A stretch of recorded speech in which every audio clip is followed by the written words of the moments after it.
Gracias, presidenta. Yo me sumo a lo que han dicho los senadores miembros de esta comisión, valorando el trabajo que aquí se realizó, el aporte del equipo. La verdad que cuesta transmitir lo importante que fue el trabajo. Tener 94 o 95 audiencias en esta sala, de la gente más calificada en el tema, de todas las corrientes, de todas las visiones, fue algo, uno aprendió mucho, pero además permitió profundizar en qué teníamos que transformar. Yo quiero valorar mucho esto y valorar también al presidente de la comisión, que yo creo que trabajó bastante bien, como él dice.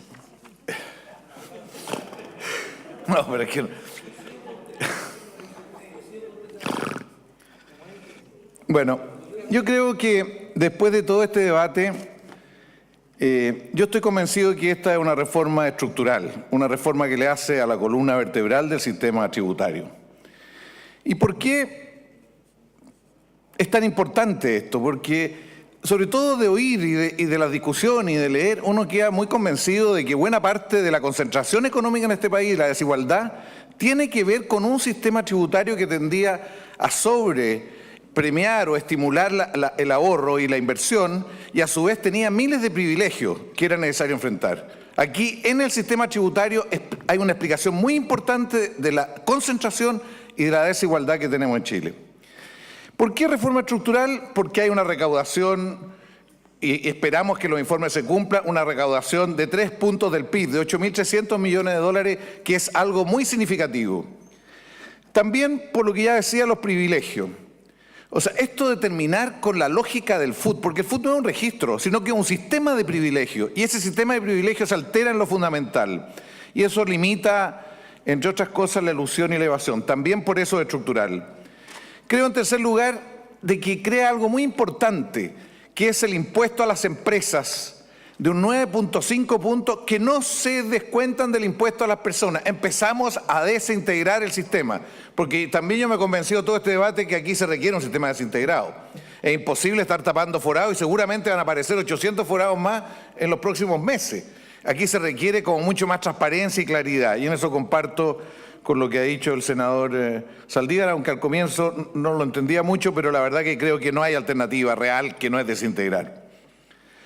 En cuarto lugar, yo creo que aquí es muy importante las facultades al servicio de impuestos internos. Aquí hay una nueva doctrina, y como nos explicaban los expertos, esto no existe en otros países de América Latina y en pocos países del mundo, donde impuestos internos no solo se tiene que ajustar a la formalidad, a la pata de la letra de la ley para ver si algo está incorrecto o no, sino que puede calificar la sustancia, o sea, si hay afán de eludir, afán de evadir, y eso le permite operar. Y esto es un avance significativo que va a tener grandes implicancias.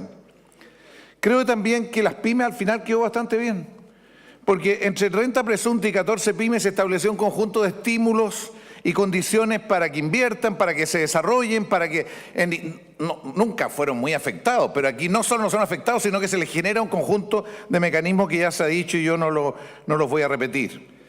Además que los riesgos que tenía el 14 pymes se le aplicó las reglas del 14 Quater, o sea, tienen que invertir en ciertas cosas. Hay límites para la inversión, no hacen cualquier cosa con esos recursos. En quinto lugar, yo creo que aquí, quinto elemento estructural muy importante, se cierran forados. El carry back, o sea, las pérdidas hacia atrás, eso termina. Los retiros en exceso termina. Los retiros los últimos 20 días. Esto es tan importante que suma 1.000 millones de dólares este año, que se termina, se cierra ese forado inmenso de 1.000 millones de dólares. Creo que para efecto del debate político y para efecto de una apreciación de conjunto también es bueno decir qué cosa a uno no le hubiera gustado que estén en esto. Y que la verdad que hubiera querido que el proyecto fuera más allá.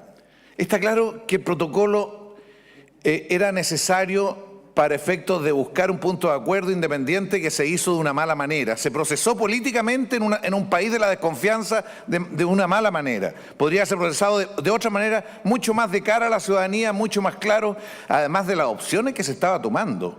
Que esto quede claro. Bueno, yo creo que las cuestiones que a mí me parece que no están plenamente resueltas, no están bien resueltas, el tema de la inversión de las utilidades no distribuidas con impuestos diferidos. Aquí nosotros nos preguntábamos en qué puede invertir y en qué no. Dijimos que las rentas pasivas no se podía, o debía tener ciertos límites, así lo dijo incluso las indicaciones del gobierno. Finalmente, producto de todo el proceso, se retira. ¿Cuándo se pagan los impuestos diferidos? ¿En qué momento? Eso tampoco queda establecido. ¿Qué pasa al salir del exterior? ¿Sale a invertir con impuestos de acá en otros lados y a generar? Porque aquí la discusión no es que no pueda salir fuera, sino que bajo qué condiciones. ¿Sale con impuestos diferidos o paga los impuestos y actúa como si fuera retirado? Yo creo que aquí podríamos haber ido más allá. Hay que ver qué va a ocurrir. Lo que aquí se estableció fue controles. Tienen que entregar información precisa y periódicamente. El Servicio de Impuestos Internos, con la norma anti-ilusión y con todas las facultades, puede hacer un seguimiento muy detallado, muy preciso de cómo se hace esto. Hemos pedido que haya más equipo luego en impuestos internos, que en grandes contribuyentes, porque aquí estamos hablando de 1.200 empresas las que operan por este canal, 1.200 más o menos, y se requiere fortalecer eso. En segundo lugar, y una cosa que a mí me duele mucho porque llevo años en esto y la verdad que siento que no hay condiciones ni en la nueva mayoría ni en el Parlamento en el tratamiento que hacemos al sector inmobiliario, particularmente al suelo. Chile, desde el punto de vista internacional, es considerado el paraíso del suelo. Venir a invertir a Chile en suelo porque no tiene impuestos. Y uno mira las legislaciones que hay en otros países, en Ecuador, en Colombia, en Brasil. O sea, el suelo es considerado un bien especial, así como lo decía Adam Smith y David Ricardo, porque esto no es creación de ahora. Siempre han dicho que el suelo tiene otras características, otras particularidades. Solamente un dato. Dentro de la ciudad de Santiago, con norma urbana, hay 50.000 hectáreas. 50.000 hectáreas sujetas a todo tipo de especulaciones. En Concepción, 40.000 y acá en Valparaíso, 30.000 hectáreas. Y la verdad que en la medida que eso se especula, que van engordando el valor de esos terrenos, no hay incentivo a moverlo y al final no es solo un tema recaudar, el efecto que tiene sobre la construcción de ciudad y el efecto que esto tiene sobre la política habitacional. O sea, no puede ser que en Calama no haya suelo, que en Calama hace 7 u 8 años que no se construye una vivienda. O sea, aquí hay problemas que no estamos asumiendo con seriedad. Yo esperaba mucho más. Es cierto que se estableció algo. Por segunda vez se establece la ganancia de capital. La vez anterior me contaban que hubo ganancia de capital pero duraron sobre los suelos, pero duraron solo 4 meses. Después les cuento quién era el ministro de Hacienda en ese tiempo. Bueno, pero nosotros en suelo no logramos avanzar mayormente, un gran campo de negocio. ¿Qué pasa con la vía Cauciño-Macul, que está a la orilla de Américo Vespucio? ¿Qué pasa? ¿Cuánto impuesto paga la vía Cauciño-Macul? Que no paga ni contribuciones porque es agrícola. Y después va subdividiendo y loteando cuánto impuesto paga. La verdad, dentro de Santiago al menos hay 1.500 hectáreas agrícolas, 1.500 hectáreas agrícolas y por lo tanto dentro de la zona urbana y que no pagan. Bueno, lamentablemente esto no lo logramos enfrentar. Insisto, no es solo recaudar, es también construir ciudad. En tercer lugar, yo...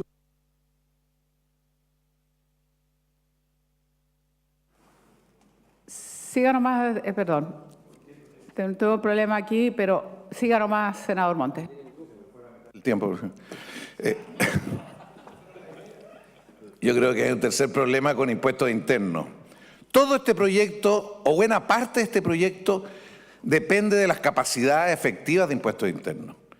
Sobre todo el manejo de la utilidad no distribuida, que es una forma de incentivar el ahorro, pero tiene hartos riesgos y hartos forados. Impuestos internos tiene que tener capacidad. La norma anti-ilusión es muy importante, pero aquí se requiere equipo.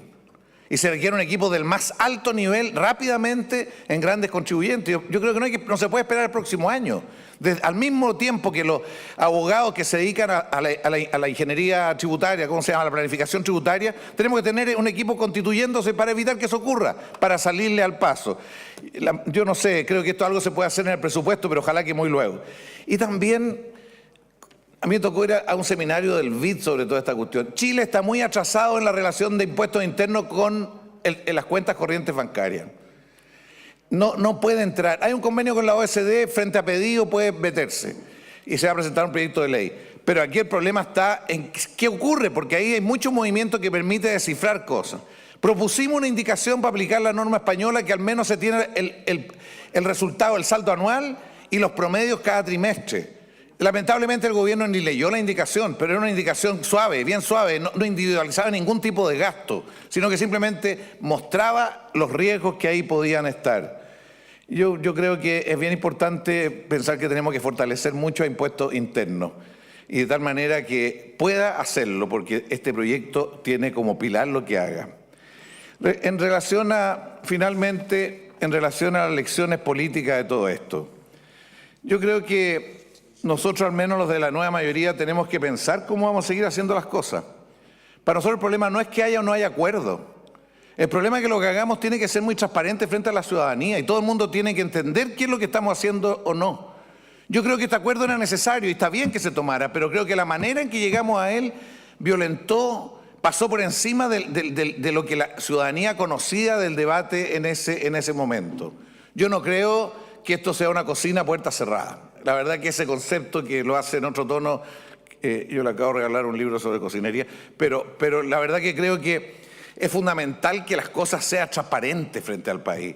Y eso permita, por lo tanto, que se sepa qué estamos renunciando. ¿Qué estamos renunciando acá con el proyecto de acuerdo? Lo que está saliendo es inferior al proyecto original del gobierno desde el punto de vista de control de los excedentes, de control de una serie de recursos. O sea, los grandes grupos económicos van a seguir contando con una parte de utilidades no distribuidas que ellos van a decidir qué hacer. En el otro proyecto había otra manera de tratarlo distinto. A mi juicio ese es el punto nodal de lo que cambia entre un proyecto y otro. Bueno, estamos llegando a esto, estamos logrando cosas importantes. Creo que para la ciudadanía es muy importante saber de que bajo qué condiciones se llega. Llegamos por desaceleración, a pesar de lo que dice el senador Quintana. La desaceleración estuvo detrás de todo el debate. En segundo lugar, es verdad lo que decía el senador García, que el proyecto también tenía debilidades. Yo reconozco que tenía debilidades que obligaban a buscar alternativas frente a eso. Pero también la importancia de tener un acuerdo para generar tantos millones de dólares como lo que se van a generar y a su vez para tener un sistema más robusto, más sólido, más justo para el futuro. Muchas gracias, señora presidenta.